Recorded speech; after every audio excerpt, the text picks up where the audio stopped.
So what are we doing? Closing remarks is what I've been told. Closing remarks. You start. Okay, I'll start. I've had an amazing 2 days, and I don't know, I have to say, we've had both the plenary and the estuary have been outstanding. And I know the plenary has been shared because we've all been in the room, but I only know my little estuary room, and I know all their names, and I see them out there. And a couple of them I knew a little bit, but the rest of them I didn't know at all. And wow, if everyone else's estuary experience was like, it couldn't have been. So, but thank you for coming, and thank you, Nate, for not making a conference where it's all about the stage and little things in the back. But it was really astounding being together with you people in this small group. So thank you.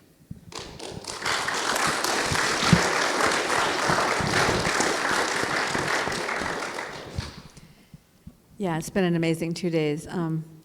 I just love every single one of you. I'm so thankful for the thoughtful way that you think things through, because you each have this unique perspective, unique world that you're living in, and you're bringing the glory that is in you into that world. And just everywhere I look, I see glory. So thank you for letting me look at you.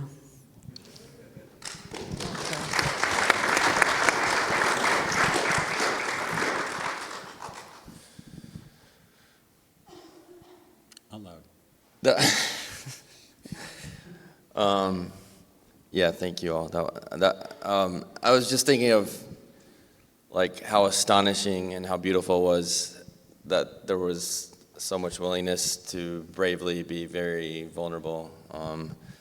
From this morning, Nate's "I might die and I love you all so much," which I think like encapsulates everything this is about. Like we're all gonna die, and we are going to die, and we love each other so much, and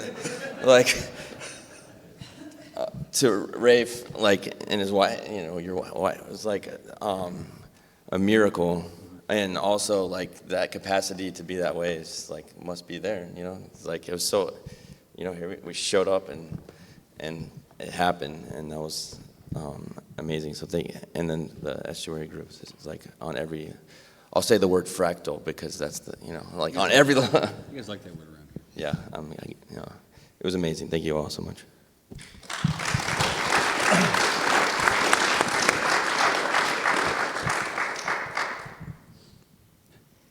Yeah, I was happy to be here, and it's kind of interesting. You have to fly across the country so you can talk to people face to face, which is that's a new thing, right? But it is nice, right? Because the theme of face to face, I think that's important, and especially for me, besides meeting all the wonderful people I have corresponded with, and I finally meet them in person. It's always different. It's always better, right? And especially my beloved friend Sherry, whom I've been talking to for such a long time, and finally got to inhabit the same physical space. It was a blessing, seriously. I can't even talk about how nice that was. And yeah, God bless you all, even the atheists. And it's okay, whatever. And let's do it again sometime, right?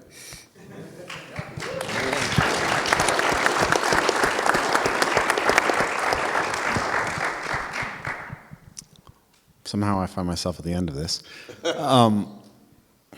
It's been beautiful. It's been a really, really powerful experience. I've been working on sharing the story that I shared for a while, and I think it means a lot to me to have the chance to do it, and to see the way that people respond in real life.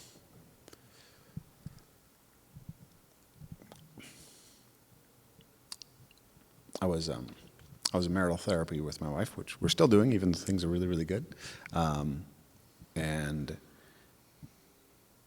I was going up into my head, and she could sense, and the therapist was as well.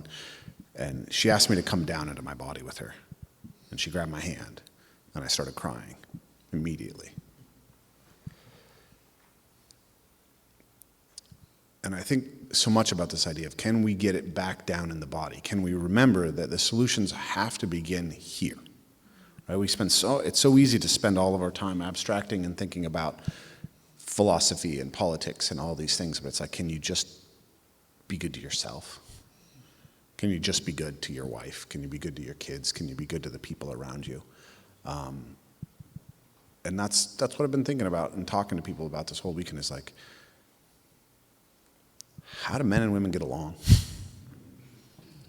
Because maybe that'd be really good. And it's very strange for me, as someone whose left brain is still pretty convinced I should at least be an agnostic, to come up here and talk about miracles and Christ inhabiting me. And yet, and I feel like Bambi talking about this stuff on the ice. I don't know. I guess I'm going to end there.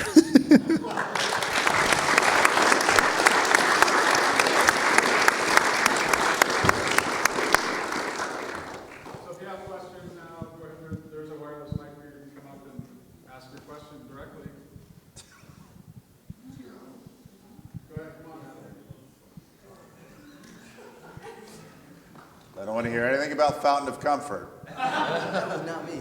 Y'all, I got out. Trey. Trey. Yeah. Hello, I'm Matthew. I believe Graham and Rafe both mentioned or gestured towards a mystical experience in their talks or through this weekend. Can I get perhaps one, or if all three or two of the other panel members, to go into a mystical experience they have, perhaps? Miracle, mystical experience, what? Mystical experiences. If you Oh, have. you want to hear ours? Yes, please. Well, actually, the poem I read was one about the blue god, which happened when I was 23.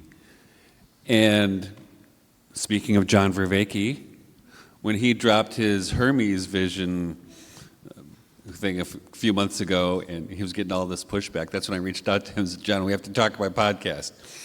So we talked about Hermes, we talked about what happened to me.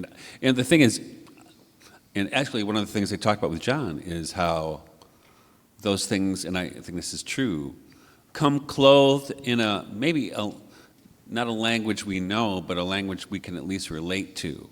You don't have to understand it, right? And I don't know what it means, but you accept it, right? And don't overanalyze it. And I hadn't thought about it in years until last summer when I was out in that meadow trying to cut down some hay for my starving cows. And I was like, yeah, remember that? Yeah, it was kind of like, and I just started thinking about it, right? And it all came back, and I told my wife when I went in the house, after I wrote the poem. She said, didn't you write a poem about that a long time ago? Yeah, but this is a different one. I had to rewrite it because I needed to get the space to think about it. And there's no explanation in the poem. Just, it's not even made a big deal about it. But what does it mean now? Is it always already happening? And I think those kinds of things are common to people. Whenever it happens. But I think we're educated to blow it off or pretend it didn't happen. As I told people the other day, my daughter, when she was 4, saw some fairies in front of the stroller my wife was pushing, and she said, "Stop!" And my wife said, "What?" I said, "Those people." And she would not let my wife move the stroller until those people got out of the way. And I forgot all about that, and I mentioned it at Thanksgiving a couple years ago, and my daughter said, "It happened." And she's 27 now, right? So I don't know what it means. It happened.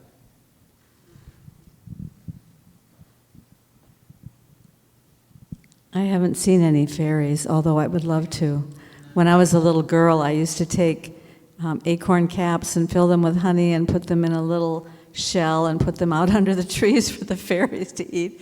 But I have had 4 or 5 experiences in my life, and it seemed like they always came at times that I was in need of deep healing without even really knowing sometimes that I was in need of deep healing, or I was right in the midst of some catastrophic circumstance. And in those times, one time it was before I became a Christian, and the other times were after I had calling out in prayer, crying out in prayer, and I don't know how to describe it. Maybe some of you have experienced it. It happened one time when I was in worship singing Victory in Jesus in a little country church. I don't know if you've, this sounds weird and gross, but you know those pictures they show people standing there and this light is pushing out of them like that? You've seen that, right? This was like the light was pouring into me, but I couldn't see the light, but I could feel the light pouring into me, and it was so powerful. It was like an orgasmic experience, but not sexually orgasmic, all through my heart and body and arms and fingertips and my head and everything. It was just this penetrating, powerful washing over of love and healing and measurement and judgment and reorienting and joy all at once. And I don't know how else, I don't honestly know how to put it into words, but it's only happened 3 or 4 times. I learned not to expect it or look for it, because why chase that, you know? That's his, when he wants to give that gift, he will give that gift. So that's my story.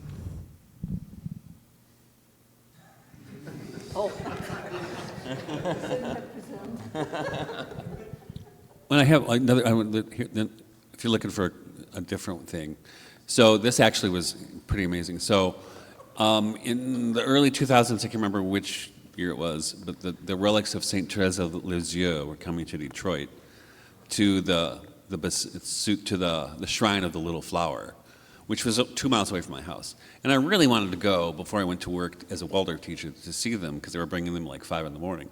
But at the time, I was not a big morning person, you know what I'm saying? And I thought, and I set the alarm, and you know, you're a Waldorf teacher, you're exhausted all the time, and you have a bunch of little kids. But what happened is the weirdest thing. I had a dream that Saint Therese it was about dream about Saint Therese, and she said, "Réveille-toi," which is wake up. And I woke up, and it was 5 o'clock or whatever, and I said, I'll get in the car. And I drove down, and I'm driving down to where the church is, and even a mile away from the church, every parking spot was taken. I'm like, this is never going to happen. I turned the corner by the church. I was off, maybe looked it up. There was a spot right there. I parked. And I go into the church, and they're bringing her relics right in front of me. I'm like, wow, this is wild. and I was overcome with emotion. And then a couple of years later, maybe 5 years later, my family and I went to Mass there. And in the narthex at the church, there's like the history of the Shrine of the Little Flower. And they all like photographs and stuff. And we're looking around. I wasn't really paying attention. And one of my kids is over looking at the photographs. Goes, "Oh my gosh, Dad, it's you!" Because somebody took a photograph, which was pretty funny. It's like, well, I guess I had to be there.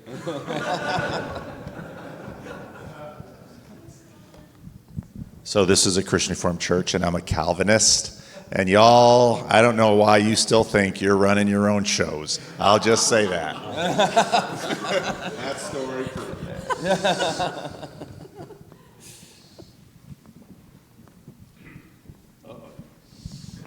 It's about to get serious, people. Hey, guys. Thank you for everything.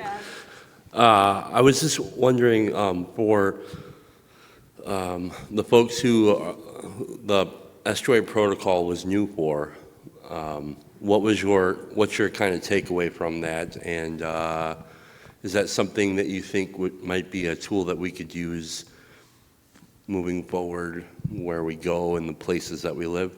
I don't know, it's a weird question. Estuaryhub.com.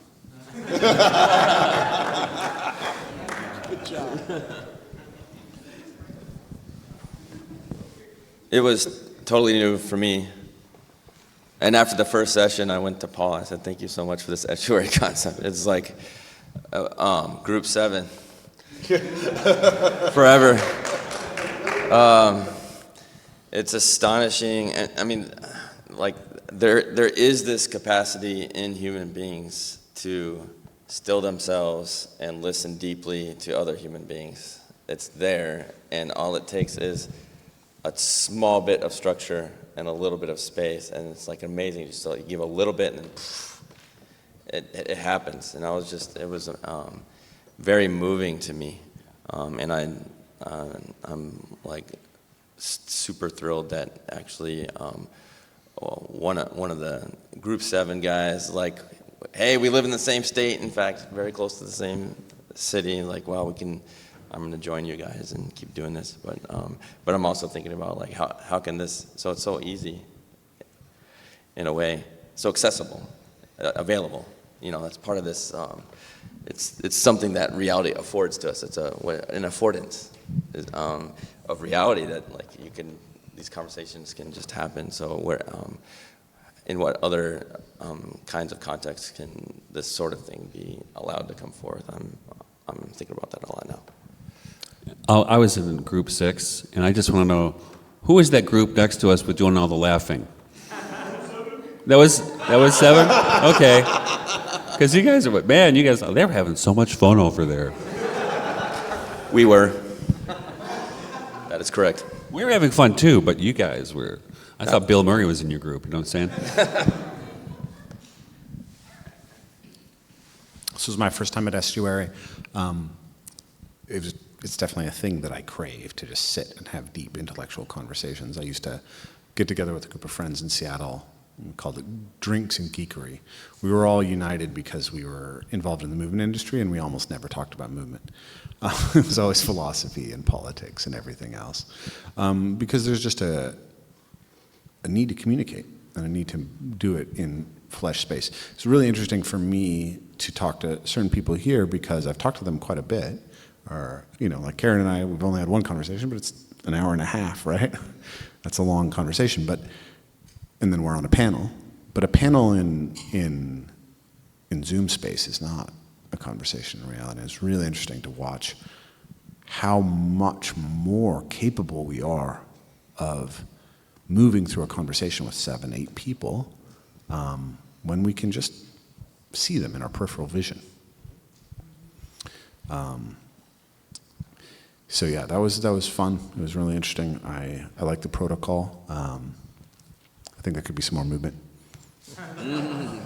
I really like this idea of paraphrasing that I get from circling. Have you guys done that at all? Have you done circling paraphrasing? It's hard to hear you from here. Oh, sorry.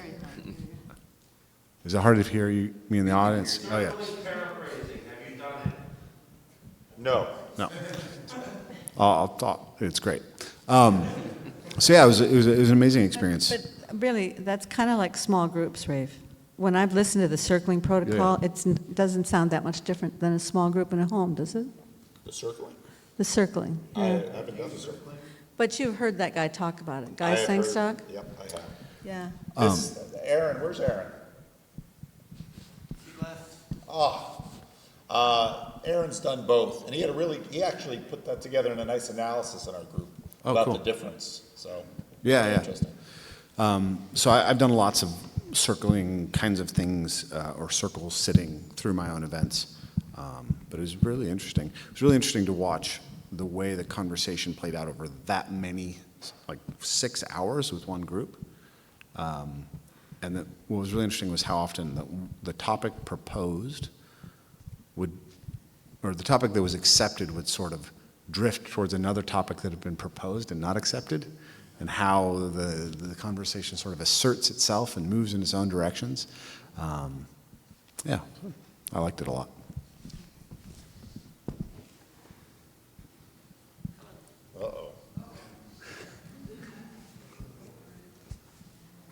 Hi, everyone. My question is, as we have had this weekend, I feel like some of this stuff is very applicable towards almost anyone you'd meet. You feel like many different people could have an estuary together and find some value in it. But if you look out on the room, I think a lot of us have overlapping YouTube subscriptions.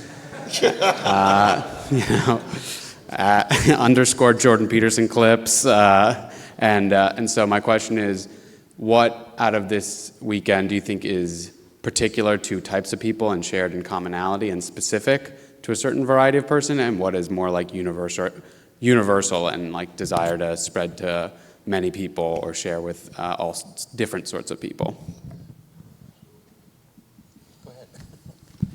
Go ahead, Karen. Why are you looking at me? I could only hear half of what he said. I can paraphrase it for you. I think you said to look at two sides.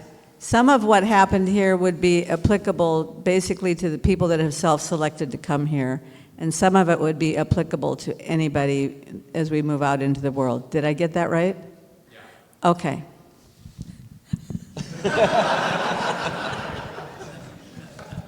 If John Van Donk were here, he would remind you that in many of the estuary groups, there are people who have absolutely no idea who Paul Vanderklay, John Vervaeke, Jonathan Peugeot, or even Jordan Peterson are.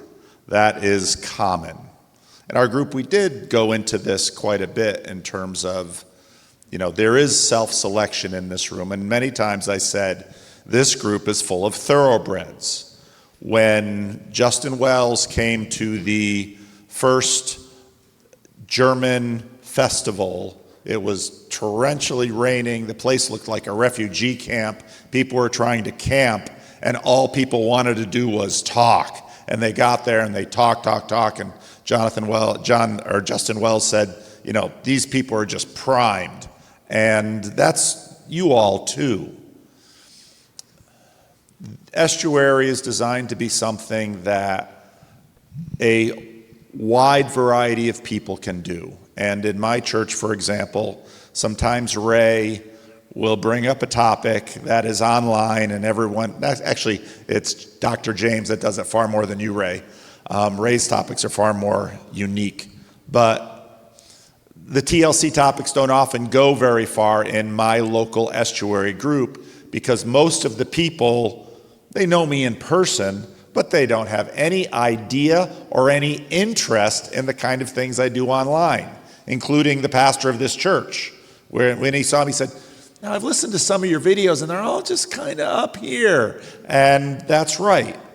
But I always know that the times when the estuary session is working is when people get personal. And generally speaking, when they get personal, it's far more universal. That said, I will remind you all of what I also told the group in there. You have an intense weekend like this, and some of you really loved your estuary group, and you're like, I want this thing to spread. Be careful what you wish for.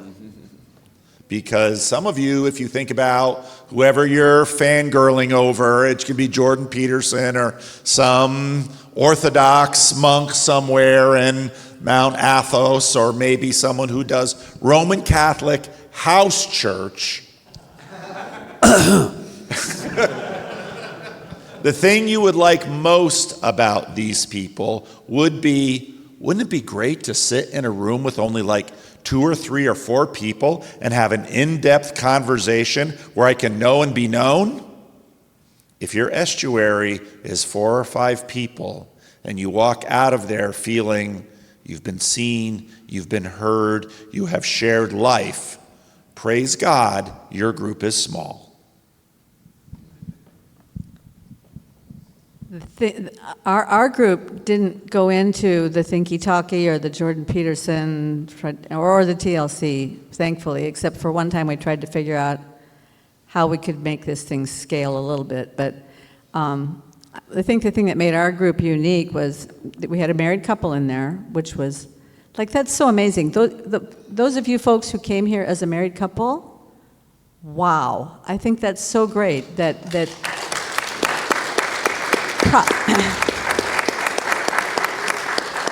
probably only one of you is really into this thing, and the other one came because they love you, and that is beautiful, right? But then in our group, we also had, some single guys, some married guys, and from all different walks of life, and from all different idea bases. And to me, that's what makes it really work and allows you to go deep and fruitful and really be able to bless each other with some kind of listening and understanding. And we had a great leader in Doug. So anyway, I think that's what's applicable broadly. I love when everybody starts talking about the corner because these are our peeps, but it doesn't translate. It does not translate. And I've met 3 people here that knew nothing about the corner, and they came here. Like, more power to you guys. Wow. You didn't know anything about Jordan Peterson or Estuary or anything, and you showed up here. So, yeah, good stuff. I just want to say that I didn't know what TLC stood for till this morning. And I said, oh, that's what yeah, okay. I was like, yeah, that's what I thought. It was like the Learning Channel. What the hell? Or, that a band or from Tender the Loving 90s? Care. Well, I like that, but I don't think that's what he's talking about.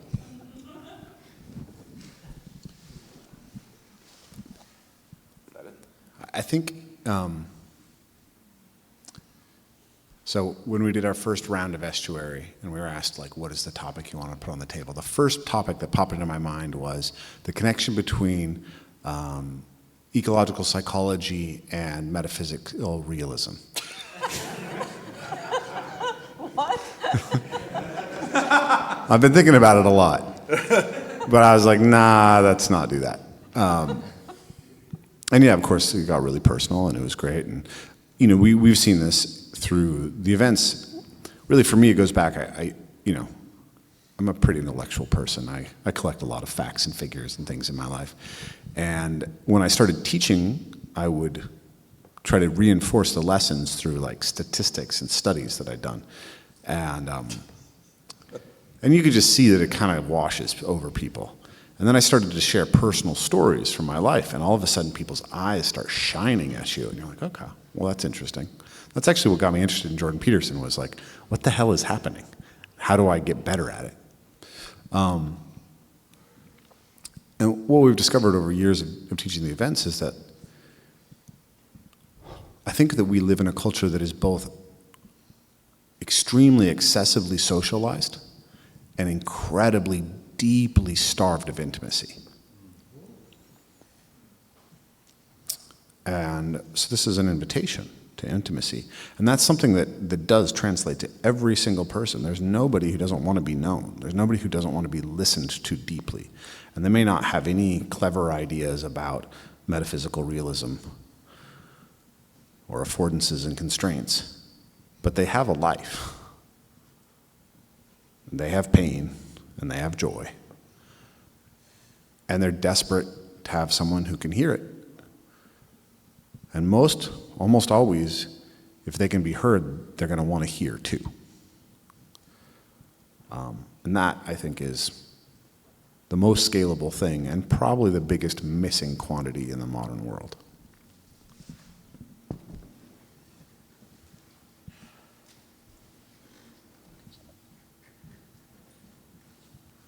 So, my name is Matt, by the way. I listened to that first conversation that you guys had online, and it kind of planted a little idea or a thought in my mind that I think I've heard again and again since I've been here, and it's actually something that, Rafe, you just kind of talked upon about metaphysical realism, but in the context of a body. And this might be a really roundabout way of saying this, but when I first joined my church, I felt like I gained something that I couldn't have just on my own. And especially when I read St. Paul when he talked about and compared, Christ as a body and husbands and wives. I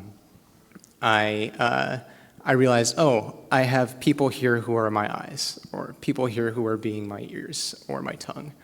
And especially when I was recently married in June, and everybody kept telling me, like, the first week of marriage, or not the first week, but the first year of marriage will be the hardest, and kept warning me and being like, you're going to have to get used to each other. But so far, it feels like I've become a whole, and that I've come home a little bit. And I felt things that feel like, I've been given body, like I've been given a form that, I wasn't meant to be all by myself this whole time, and I've come into fullness a little bit. And that's more of a comment than a question, but just in terms of metaphysical realism, I think I like thinking about philosophy and everything, and that it didn't really mean anything to me until I think I was married and I joined a church, if that makes sense.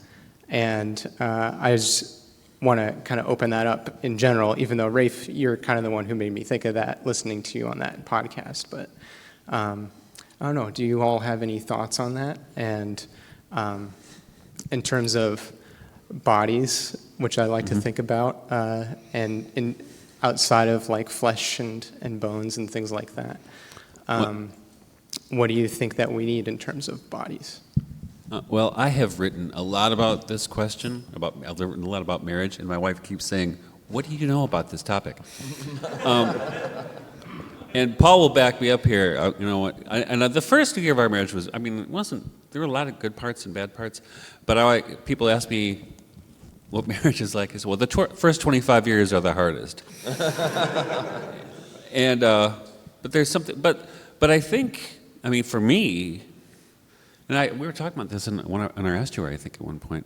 Or maybe it was at the barbecue. I'm still on Michigan time, and all things are blending in my imagination. But that marriage, the world is a wedding, according to A.L. Alchin, right? And the structure of the universe is nuptial. So, and I was actually...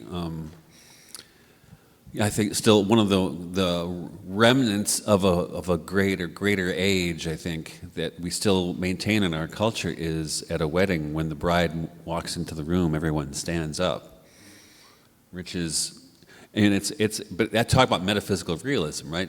It's not only acknowledging the bride and the marriage about to take place, but it's acknowledging the marriage that is always already taking place. I always tell my kids, I said, look, the Bible starts with a wedding and it ends with one. And everything in between explains it, right? And of course, Jesus' first miracle in John is at a wedding, right? So don't forget that. And actually, it's interesting that marriage is, at least culturally, so not entirely marginalized, but very much under attack. And even, I think, one of the visionaries at Fatima, Sister Lucia, said that the last battle between, that Satan will wage on the church, however you want to understand that church, will be on marriage and the family, right? And you are here.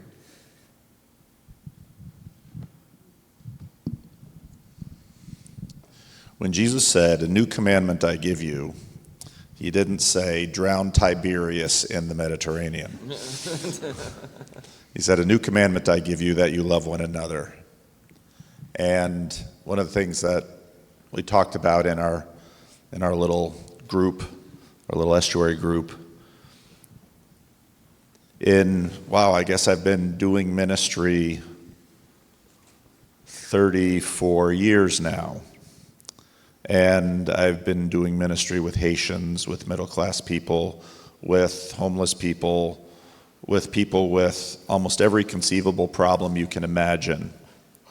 And if you wanted to, we like to reduce things down to very like one or two or three things. One thing, it's the capacity to get along productively with another human being.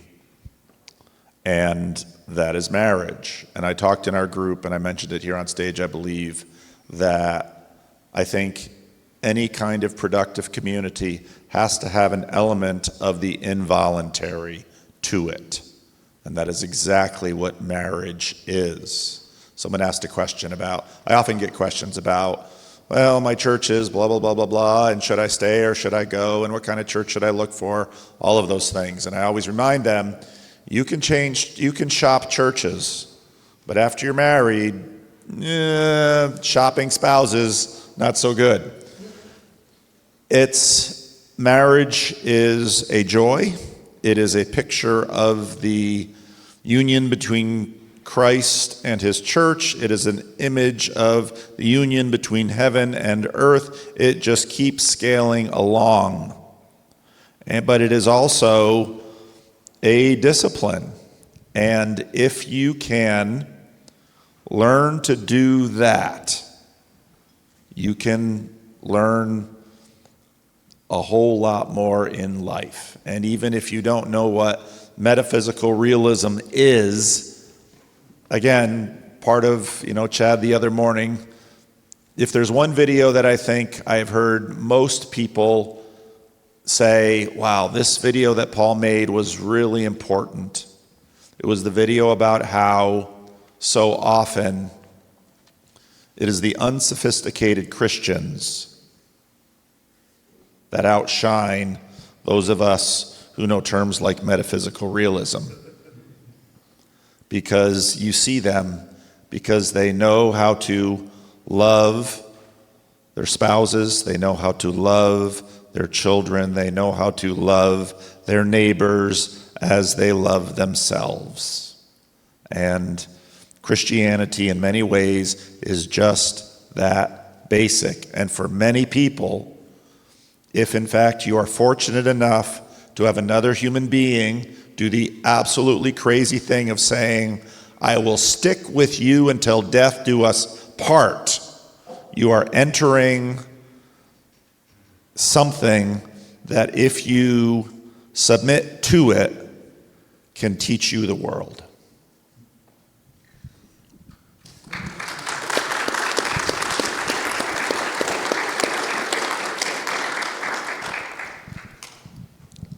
I was going to leave it at that because that's so good. But in our estuary, the question was brought up by the men, what is the woman's hero's journey? And I remember before my husband and I got married, we talked through what it meant to make vows. And one of the things that we talked about was the risk that each person was exercising in making a decision to get married if divorce is never an option. And for me, the risk was, obviously a woman is always risking her physical being in a marriage. You men probably don't realize that, but from a woman's perspective, you seem like you're safe, but how do we know, right? So you're always risking your physical being, but you're also risking your career and your home and everything else, because from my perspective, if my man who said he was going to provide a living for me and a home for me so that I could raise children, if he needs to move across country for something, I'm going with him. But that means that part of myself and my identity is at risk, right? On his side, it's a much bigger risk because he's being asked to lay down his life for me and for our family. And all that entails goes very, very deep. So you're taking a huge risk. I think the same thing happens when you commit yourself to a church community or to a small group or to an estuary. It's a risk. But there's something so powerful in that marriage, that union of opposites, that it's the union of opposites that makes the world. So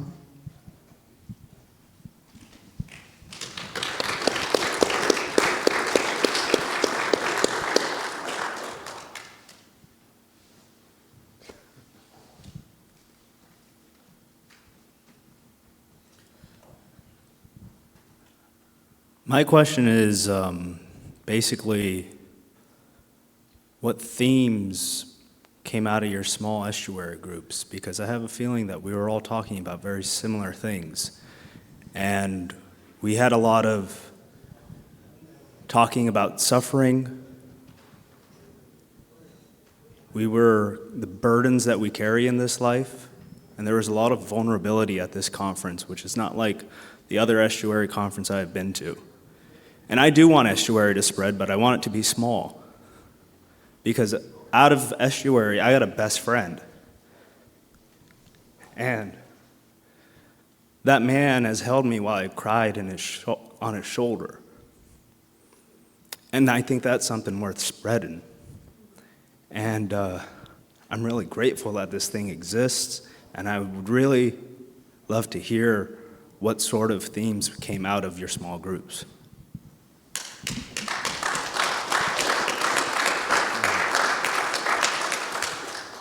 I'm going to start so I don't have to finish.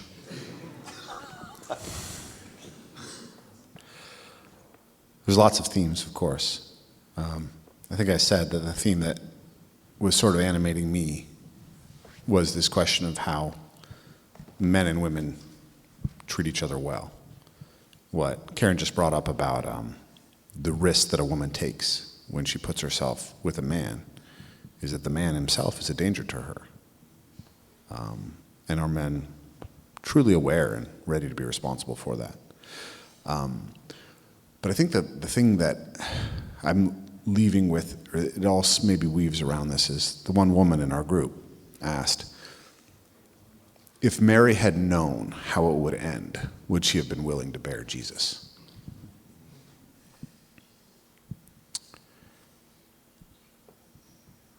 And I think about that, and all the themes were death, birth, love,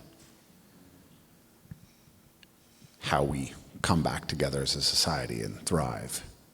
And I think about this question of how to show up in the culture in such a way that women can make the choice that Mary made, and that men can be the type of men who can stand beside women such that they feel safe to make that choice.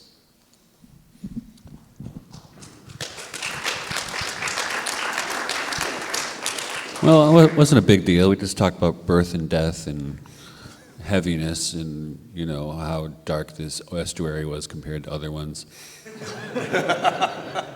Well, it was, you know, I mean, I was just really taken, and we talked in our groups about, you know, we talked about the degeneration. This is not the words we use, but if I had to describe the whole sequence of estuary conversations we had, they'd say, if I had to characterize them all, and correct me if I'm wrong, my peoples, that it was really about the degeneration and regeneration of all things, especially of society, but in the brokenness that so many people are, I mean, everybody is contending with, right?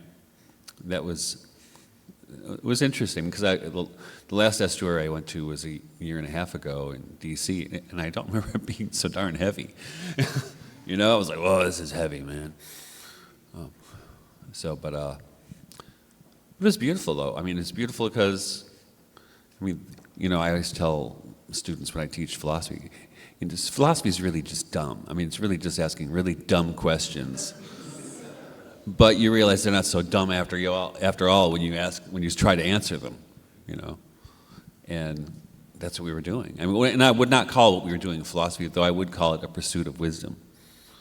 You know, because philosophy, you know, philosophers, they start to drive me nuts after a while. But the pursuit of wisdom is in a truly human way is what I really saw. But contending with birth and death is part of that, right?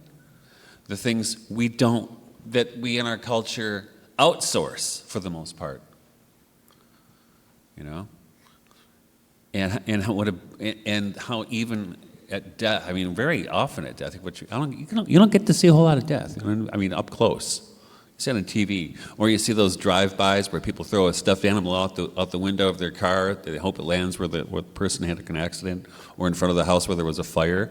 But nobody actually contends with it, right? But I know this because my mother died a couple of years ago, and most of us were there, and we read the funeral service because we were like, at the last minute, my sister said, Mike, Mom's dying, let's read something. I'm like, what do you want to read? So I just happened to have the Book of Common Prayer right there, and I said, I'm on page 3, let's do the funeral service. And there's so many beautiful readings in that service that we read, but you really felt something beautiful happen. And we prayed her into heaven is what we did. And it was I would call it a peak experience for me and for my sisters who were there, and my family and my kids. So, and that's less and less something people experience, right? And especially during COVID, how many people were robbed of that experience? You know? And I was talking about my grandfather in Ireland when he was a kid. They would do the wake in the house, which is really where it should be, because it's the economy, it's the oikonomia, right? It's the household of things, and which is what, and all these things we've let professionals take care of.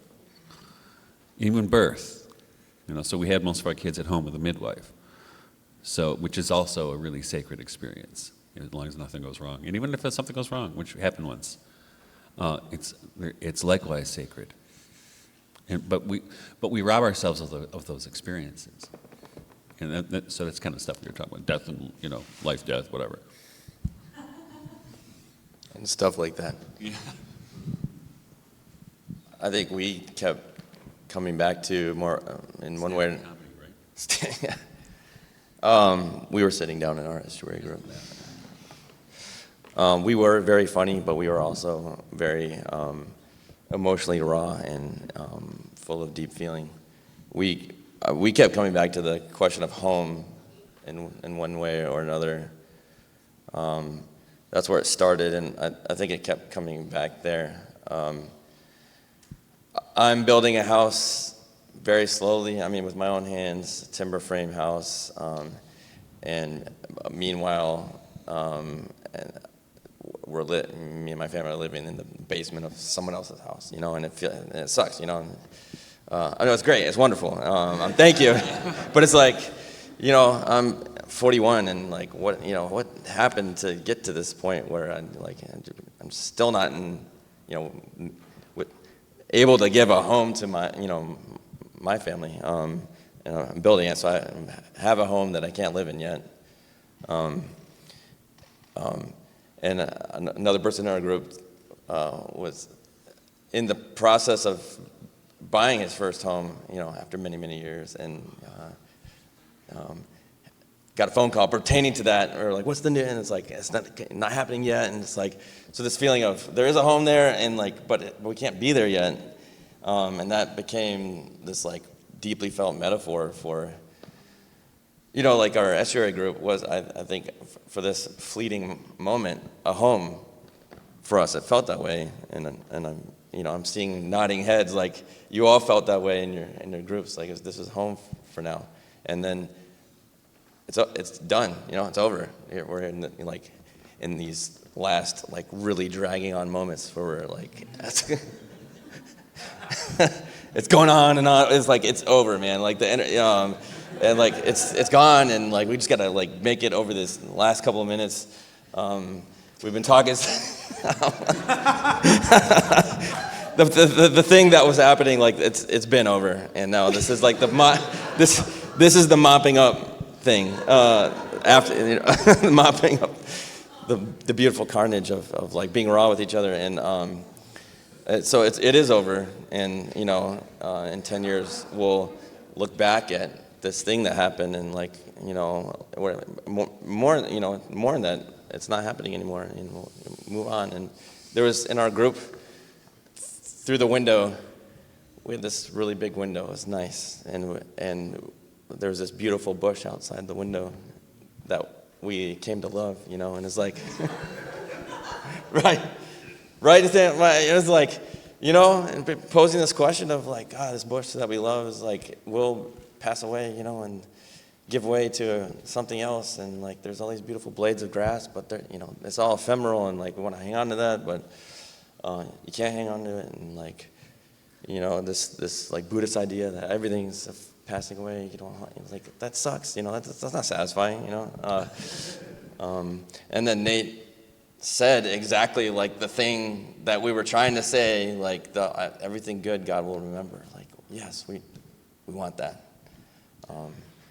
And we love you too. Thank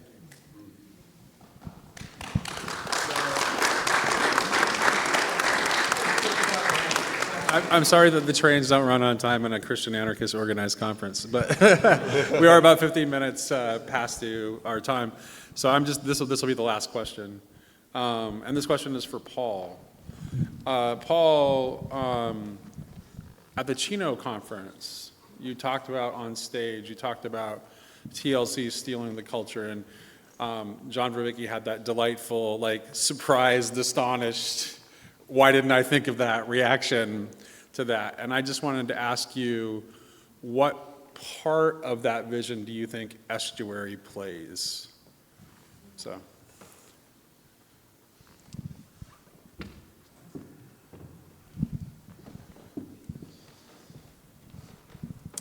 If you're gonna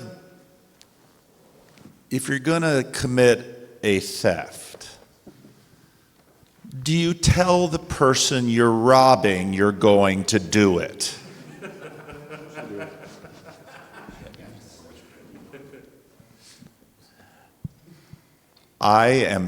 Anybody who's followed me for the last 7 years, knows that I believe in small, I believe in slow, I believe in quiet.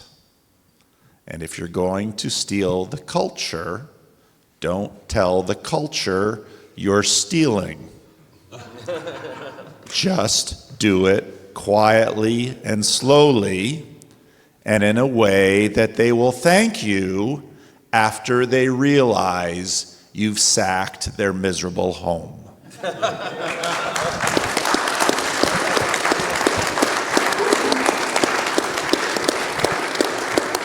So I know Nate had said that there were no questions, but I don't ever really listen to him anyway. I'd actually just like to mercifully, though, just come up and make a statement rather than a question for everyone. First off, I'd just like to thank every one of you that was able to come out here and join us this weekend. I know that you had to expend some of, your most precious finite resource, time, followed by attention and money. So, it is appreciated there.